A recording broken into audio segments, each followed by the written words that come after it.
एक मीना नाम की औरत थी जो अपने पति के साथ शहर में रहती थी।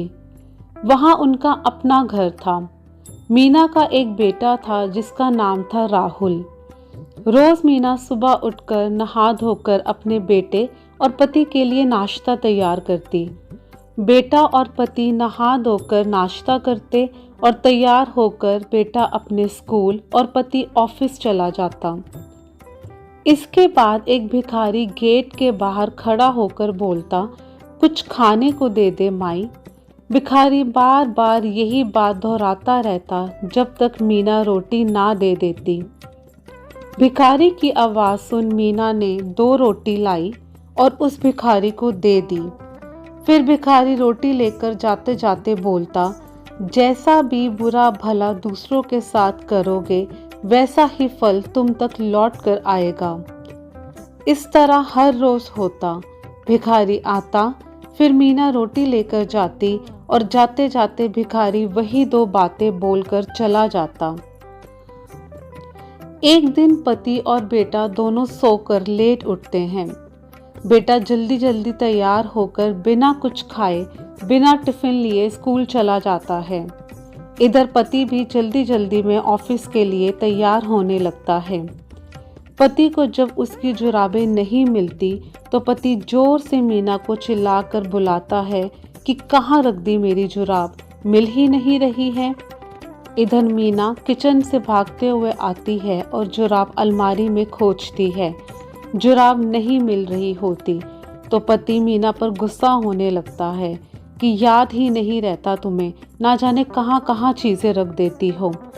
ये सुन इधर मीना को भी गुस्सा आ जाता है और वह बोलती है, एक तो लेट सोकर उठते हो और अब सुबह सुबह मुझ पर मत चिल्लाओ। दोनों की बहस होती है। आखिरकार जुराब मिल जाती है और पति बिना कुछ खाए गुस्से में ऑफिस चला जाता है। इधर पत्नी गुस्से में तमतमाते हुए किचन के काम करने लगती है। इतने में वही भिखारी आ जाता है और बोलता है, कुछ खाने को दे दे माई। ये सुन मीना मन ही मन बोलती है, आज कुछ नहीं दूंगी इसे, जब देखो रोज रोज चला आता है और ऊपर से कोई धन्यवाद भी नहीं देता, बस पता नहीं क्या क्या बोलकर चला जाता है। कुछ देर मीना के बाहर ना आने पर भिखारी और ऊंचा बोलना शुरू कर देता है, जिससे मीना को और गुस्सा आ जाता है।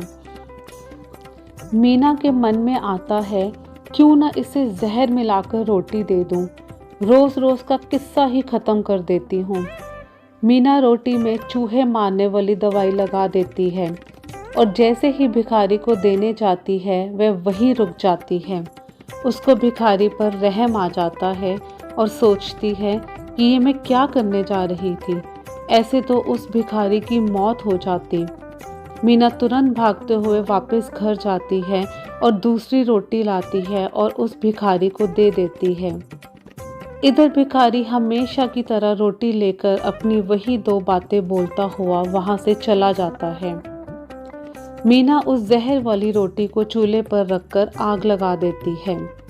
मीना दिन का खाना बनाने की तैयारी शुरू कर देती है।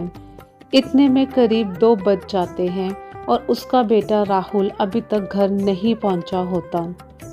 मीना ये सोच परेशान हो जाती है कि एक तो भूखे पेट स्कूल चला गया, ऊपर से टिफिन भी नहीं लेकर गया और अब तक घर भी नहीं पहुंचा। मीना का दिल बहुत घबरा रहा था।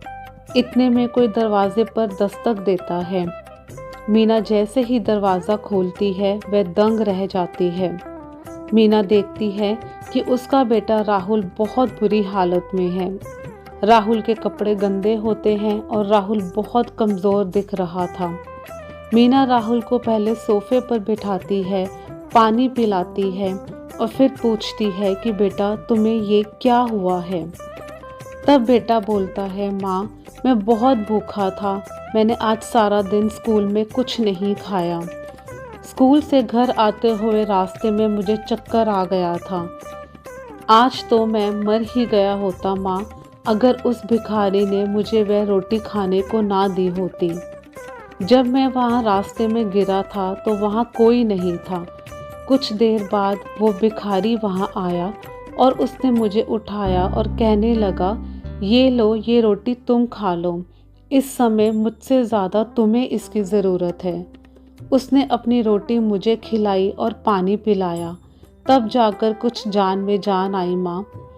बेटे की ये बातें सुन मीना को चक्कर आ गया।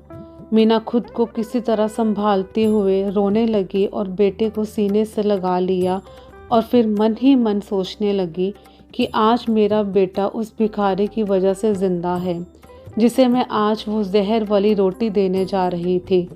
यदि आज मैं उसे वह रोटी दे देती और वो रोटी वो मेरे बेटे को खिला देता तो आज मेरा बेटा मर जाता। इतना सोच मीना ज़ोर ज़ोर से रोने लगती है। अब मीना को उस भिखारी की बातें समझ में आने लगती हैं कि भिखारी जो बोलता था वह सही बात थी। जैसा भी बुरा भला दूसरों के साथ करोगे, वैसा ही हम तक लौट के वापस भी आएगा।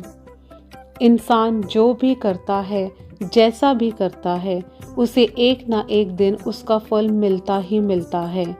सोचो, अगर आज उसने भिखारी को वो जहर वाली रोटी दे दी होती तो आज उसका बेटा जिंदा ना होता, या फिर अगर भिखारी खुद भी वो रोटी खा लेता तो ना तो वो भिखारी बचता और ना ही भूख में तड़प रहा उसका बेटा राहुल। तो देखा भगवान का न्याय, जैसा करोगे वैसा भरोगे। इसीलिए हमेशा दूसरों का भला करो, आपका भी भला होगा।